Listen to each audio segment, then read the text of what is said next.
Este es un podcast de Ibero 90.9.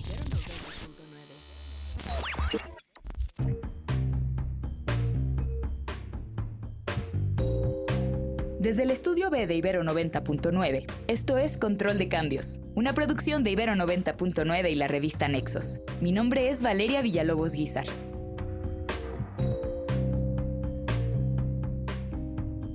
El Plan C, anunciado antes de las elecciones presidenciales del 2 de junio, representa un conjunto de reformas que podrían transformar de manera significativa el sistema político del país. Este plan ha cobrado relevancia tras los recientes resultados electorales que favorecen la continuidad del proyecto político del presidente Andrés Manuel López Obrador, ahora en coordinación con la futura presidenta Claudia Sheinbaum. Entre las reformas propuestas, una de las más controvertidas es la eliminación de la reelección de legisladores y presidentes municipales. Esta medida plantea un debate significativo sobre las implicaciones para la gobernabilidad de México. Algunos argumentan que la reelección de estos funcionarios públicos podría incentivarlos a trabajar en beneficio de sus electores, con la expectativa de recibir un nuevo mandato. Visto así, la reelección es un mecanismo de rendición de cuentas, donde el electorado tiene el poder de premiar o castigar la gestión de sus representantes. Sin embargo, hay quienes argumentan en contra de la reelección, ya que en algunos casos puede generar clientelismo y corrupción, pues los funcionarios pueden buscar perpetuarse en el poder mediante el uso de recursos públicos para asegurar su reelección. La eliminación de la reelección podría entonces reducir estos riesgos y fomentar una mayor rotación en el poder, lo que a su vez podría abrir espacio para nuevas ideas y líderes. Francisco Garfias es profesor investigador de la Universidad de California en San Diego. Francisco, para quienes no están enterados de nada, ¿podrías explicarnos en qué consiste la propuesta de reforma a la reelección de legisladores y presidentes municipales? No tenemos muchos detalles actualmente de en qué va a consistir, pero la idea básica es que se va a eliminar la reelección consecutiva para legisladores federales y estatales y también para presidentes municipales. Actualmente vivimos bajo una reforma anterior en 2014 que eliminó la prohibición que existía anteriormente y ahora podemos reelegir a estos funcionarios públicos. En el caso de los senadores, por ejemplo, hasta una vez, diputados federales hasta 3 veces, presidentes municipales para un periodo adicional y para legisladores locales varía por estado. Lo que sabemos hasta ahora son reportes periodísticos, entonces nos faltan detalles, pero la idea básica es eliminar la reelección consecutiva para todos estos cargos. Ahora, ¿qué crees que motiva la decisión de eliminar la reelección en estos cargos por parte de la presidenta electa Claudia Sheinbaum? Primero está la motivación explícita que ha dado el equipo de transición y la propia presidenta electa, que es que la reforma refuerza el principio revolucionario de sufragio efectivo no reelección, que en su momento se refería al cargo de presidente de la República. Ahora, esta explicación no es muy satisfactoria porque la reelección para legisladores y presidentes municipales, que es de lo que se trata la reforma, se eliminó hasta tiempo después, en 1933, durante un proceso de consolidación del Partido Nacional Revolucionario, que luego se convirtió en el PRI, y que en su momento buscaba la subordinación de todos los políticos al liderazgo del nuevo partido. Una explicación más convincente para mí, que no ha sido ofrecida por el equipo de Claudia Sheinbaum, tiene que ver con una estrategia para reducir conflictos al interior de Morena durante las asignaciones de candidaturas y de cargos. Actualmente, los partidos cuentan con el llamado candado partidista, que se quedó desde la reforma del 2014 y que les da el poder a los partidos de aprobar o de retirar candidaturas. Entonces, para poder elegirse, un funcionario tiene que contar con la aprobación del partido, que puede vetar cualquier candidatura. Eliminar la reelección en estas condiciones le da un beneficio adicional a los partidos que ya no tienen que retirar a candidaturas activamente, sino que las reparten desde un principio. Entonces yo creo que esto podría aumentar la autoridad de los líderes de partido, pero en el margen nada más, y además podría mejorar la cohesión al interior del partido. Todo esto es una especulación y puedo ofrecer una tercera explicación aún más especulativa que tiene que ver con la popularidad de la reforma. No he podido encontrar datos muy recientes al respecto, pero las encuestas que se realizaron antes de la reforma del 2014 que permitió la reelección mostraron que la reelección no es popular. Alrededor de 2/3 partes de los encuestados estaban en contra de la reelección de legisladores y presidentes municipales en 2008 y 2012. Y dado que la reforma se dio en el contexto del Pacto por México, también quizás se le puede identificar como parte de una agenda que no ha resultado muy atractiva para los mexicanos en años recientes. ¿A qué le atribuyes esa impopularidad además del Pacto por México? También siguiendo a nivel especulativo, ¿eh? Claro, en el plano de la especulación total, a mí me da la impresión de que hay una confusión entre la reelección para estos cargos de legisladores y alcaldes y este principio que todos aprendemos del sufragio. El trauma nacional. Así es, que tiene que ver con la reelección presidencial y que además tiene buenas razones para ser un tabú político, creo yo, pero que no aplica necesariamente a todos los cargos y a los locales, ¿no? Exactamente. Pasemos a los argumentos, porque hay argumentos interesantes tanto a favor como en contra de la reelección de estos puestos públicos, ¿no? Por un lado, la reelección ha sido defendida como, pues, este mecanismo que permite la continuidad de políticas públicas y proyectos a un plazo un poco más largo. ¿Hay evidencia que respalde este tipo de argumentos a favor de la reelección? En el caso mexicano, sobre todo. A nivel teórico, además del beneficio que mencionas, que tiene que ver con la posibilidad de formular políticas públicas que requieren mayores plazos para implementarse y para dar resultados, hay otras ventajas que se han mencionado en teoría. Una más, por ejemplo, tiene que ver con la oportunidad que se le da a los funcionarios para que adquieran experiencia en el cargo y puedan profesionalizarse. Y a los equipos también, ¿no? Así es, a los funcionarios y a su equipo, ¿no? Esto es una ventaja que se ha dado tanto para el caso de los legisladores como para el caso de los presidentes municipales, en teoría, ¿no? Ahora, igualmente importante, la reelección consecutiva, todavía en teoría, cambia los incentivos de los políticos.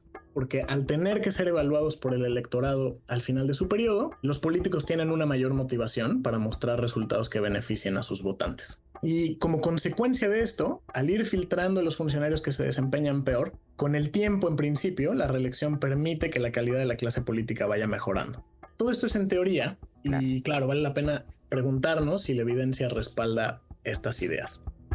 En México ya hemos tenido algunos años para estudiar el efecto de la reelección, que se aprobó en 2014, y hacerlo de manera sistemática, más allá de anécdotas, ¿no?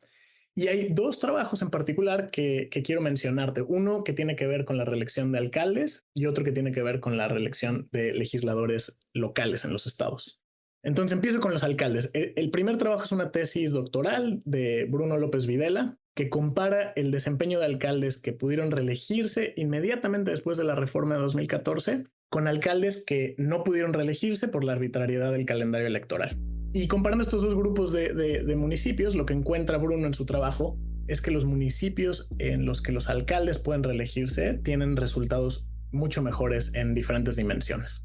Primero, aumenta la inversión municipal en muchos servicios públicos. Te doy algunos ejemplos. Se extendió la cobertura de alumbrado público, aumentó la flota de recolección de basura, mejoró el nivel educativo de la policía y aumentó el número de estaciones de policía. Ahora, al margen de estos servicios públicos, la reelección también hizo que se redujera la deuda pública para financiar estos gastos. Y yo diría de manera muy importante, la reelección disminuye la proporción de montos irregulares que fueron identificados por la Auditoría Superior de la Federación. Estos son montos que comúnmente asociamos con corrupción. ¿Cómo es la relación en eso?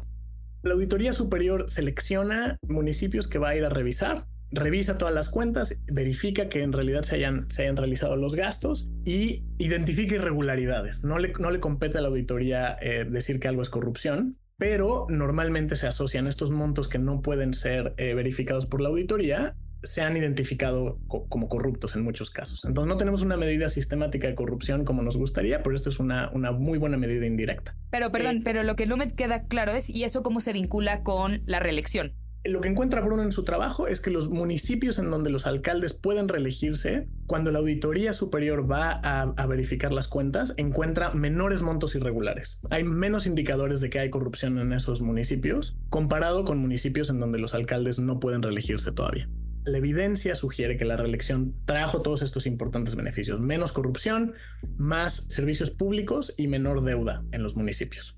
También hay evidencia con respecto a las legislaturas locales. Esto está basado en un estudio de Lucía Motolinia. El trabajo que hace Lucía muestra que la reelección legislativa aumenta la discusión en el pleno de las legislaturas locales en temas que benefician a grupos específicos del electorado, por ejemplo, infraestructura local. Y esto sugiere que los legisladores seguramente están buscando complacer a los electores de su distrito al ponerle tanta atención a estos temas. Pero en resumen, los políticos que pueden reelegirse cambian su comportamiento y mejoran su desempeño en beneficio de los votantes. Finalmente, quiero mencionar que estos resultados no son del todo sorprendentes, porque hay muchos otros trabajos también de buena calidad que estudian los efectos de la reelección legislativa y municipal en otros países como Brasil y como Estados Unidos, y que encuentran cosas similares también en esos otros contextos. Ahora, por el contrario, pensemos en, digamos, ¿cuáles son los argumentos en contra de la reelección de este tipo de funcionarios? ¿Qué se argumenta y también qué tipo de evidencia existe para sustentar o no dichos argumentos? También se pueden mencionar riesgos que existen en teoría, justo porque los funcionarios quieren reelegirse cuando pueden hacerlo. Esto los puede llevar, en teoría, a tomar decisiones que sean populares, pero que no necesariamente beneficien al electorado. Exacto, o sea, cambia la agenda en términos de botín electorero, digamos. Exacto, entonces te pongo un ejemplo desde las políticas públicas municipales. Un alcalde que quiere buscar reelección, por ejemplo, podría privilegiar cierto tipo de inversiones vistosas, digamos, la ampliación de carriles en una avenida concurrida, que a lo mejor no va a generar tantos beneficios en el mediano y largo plazo, por encima de otras mejoras que quizá sean esenciales, pero que no van a notarse tanto. O por ejemplo, una inversión en el sistema de drenaje, que es muy costosa, muy importante, pero que no se ve tanto. Entonces, bueno, eso es un riesgo en teoría. Yo diría que más importante todavía, y más en el debate público, es el riesgo de que la reelección podría permitir la consolidación de poder en una sola persona y que esto a su vez pudiera reducir la rendición de cuentas y aumentar a la corrupción. Este es el argumento precisamente que está detrás de la idea que tenemos en contra de la reelección presidencial y que en efecto, esto no es evidencia de México, son correlaciones internacionales, pero está asociada a procesos de retroceso democrático en muchos países. Cuando se permite que un mandatario pueda reelegirse dentro del mismo periodo que está gobernando, eso está asociado a retroceso democrático y por lo tanto es un riesgo que debemos tener presente. Diría, a nivel legislativo y municipal, sin embargo, este riesgo de retroceso democrático no existe simplemente porque estos cargos son de una naturaleza muy distinta a la del Ejecutivo Federal. Pero aún así, sí vale la pena preguntarse si la reelección podría aumentar la corrupción o el surgimiento de cacicazgos locales, que son argumentos que se han hecho. Hasta ahora, la evidencia que tenemos disponible sugiere que estos riesgos que existen en teoría no se han materializado. Y para el caso de la corrupción, al menos, como mencioné en el trabajo de Bruno López, la evidencia indica lo contrario.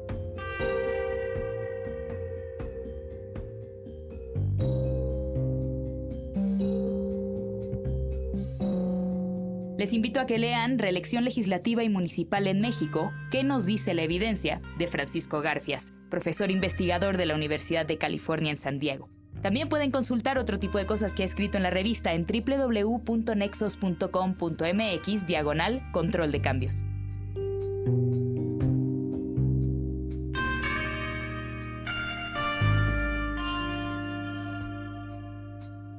Muchas gracias por escuchar Control de Cambios, una producción de Ibero 90.9 y la revista Nexos. El guión de este episodio es de Melissa Casab y Valeria Villalobos Guizar. La producción es de Roxana Aguilar y Daniel Maldonado. La postproducción de Aldebarán Abraham. Mi nombre es Valeria Villalobos Guizar.